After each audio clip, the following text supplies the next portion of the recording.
Hi friends, അസ്സാം വലൈക്കും. അപ്പോൾ ഞാനിന്ന് വന്നിട്ടുള്ളത് നല്ല ചൂട് കട്ടനപ്പം കഴിക്കാൻ പറ്റിയിട്ടുള്ള ഒരു അടിപൊളി ഈവനിങ് സ്നാക്സിൻ്റെ റെസിപ്പി ആയിട്ടാണ്. അപ്പോൾ ഈ ഒരു സ്നാക്സ് എന്ത് വെച്ചിട്ടാണ് ചെയ്യണമെന്നൊക്കെ ഒന്ന് കണ്ടു നോക്കാം. അപ്പോൾ നിങ്ങൾ എല്ലാവരും വീഡിയോ ഒന്ന് ഫുള്ളായിട്ട് കണ്ടു നോക്കുക.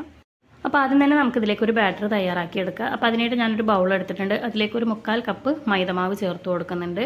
ഇനി ഇതിലേക്ക് നമുക്കൊരു 2 ടേബിൾ സ്പൂൺ അരിപ്പൊടി ചേർത്ത് കൊടുക്കാം.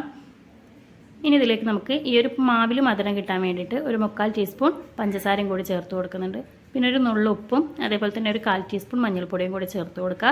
ഇനി നമുക്കിതിലേക്ക് ആവശ്യത്തിന് വെള്ളമൊഴിച്ച് ഒരു തിക്ക് ബാറ്ററായിട്ട് നമുക്കിതൊന്ന് കലക്കിയെടുക്കാം.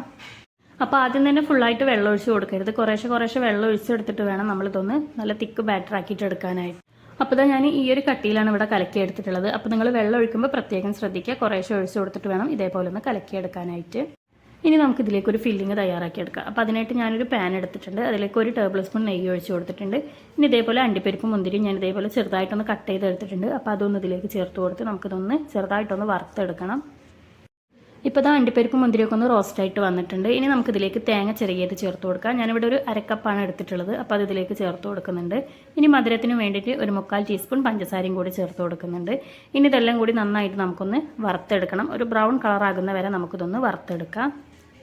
ഇപ്പോൾ ഇതാ നമ്മുടെ തേങ്ങയുടെ കളറൊക്കെ ഒന്ന് നന്നായിട്ടൊന്ന് ചേഞ്ച് ആയിട്ടൊരു ബ്രൗൺ കളറായി വന്നിട്ടുണ്ട്. ആ ഒരു സമയത്ത് ഇതിലേക്കൊരു 1/2 ടീസ്പൂൺ ഏലക്കാപ്പൊടി ചേർത്ത് കൊടുക്കുന്നുണ്ട്. അതും കൂടെ ചേർത്ത് കൊടുത്ത് നമുക്ക് ഫ്ലെയിം ഓഫാക്കി കൊടുക്കാം. ഇപ്പോൾ ഇതാ നമ്മുടെ ആ ഒരു ഫില്ലിങ് ഇവിടെ റെഡി ആയിട്ടുണ്ട്.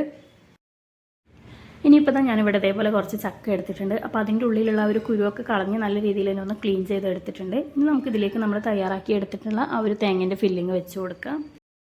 ഇനിയിപ്പോൾ തന്നെ ഞാൻ ഇതുപോലൊരു ചക്ക എടുത്തിട്ടുണ്ട്. ഇനി നമുക്കിതിലേക്ക് ഫില്ലിങ് നിറച്ച് കൊടുക്കാം. ഞാനിവിടെ 1 ടീസ്പൂണാണ് ഫില്ലിങ് നിറച്ച് കൊടുക്കുന്നത്. നിങ്ങൾക്ക് എത്രയാണോ വേണ്ടത് അതിനനുസരിച്ച് നിങ്ങൾക്ക് നിറച്ച് കൊടുക്കാം. ഇപ്പോൾ തന്നെ ഞാൻ ഈ ഒരു രീതിയിൽ നിറച്ചെടുത്തിട്ടുണ്ട്. ഇനി നമുക്ക് ബാക്കിയുള്ളതും കൂടെ നിറച്ചെടുക്കാം. ഇപ്പോൾ തന്നെ ഞാൻ എല്ലാ ചക്കയും ഇതേപോലെ ഒന്ന് നിറച്ചെടുത്തിട്ടുണ്ട്. ഇനി നമുക്ക് മാവിൽ മുക്കിയിട്ടൊന്ന് ഫ്രൈ ചെയ്തെടുക്കാം. ഇനിയിപ്പോൾ തന്നെ നമ്മൾ എണ്ണ ചൂടാവാനായിട്ട് വെച്ചിട്ടുണ്ട്. ഇനി നമ്മൾ നിറച്ചെടുത്തിട്ടുള്ള ആ ഒരു ചക്ക മാവിലേക്ക് ഇട്ട് കൊടുക്കുക. എന്നിട്ട് നല്ല രീതിയിൽ തന്നെ ഒന്ന് മാവ് കവർ ചെയ്തതിന് ശേഷം നമുക്കിതൊന്ന് എണ്ണയിലേക്ക് ഇട്ട് കൊടുക്കാം. അപ്പോൾ ഓരോന്നായിട്ട് നമുക്ക് മാവിൽ മുക്കിയിട്ട് ഇതേപോലെ ഒന്ന് ഇട്ട് കൊടുക്കാം.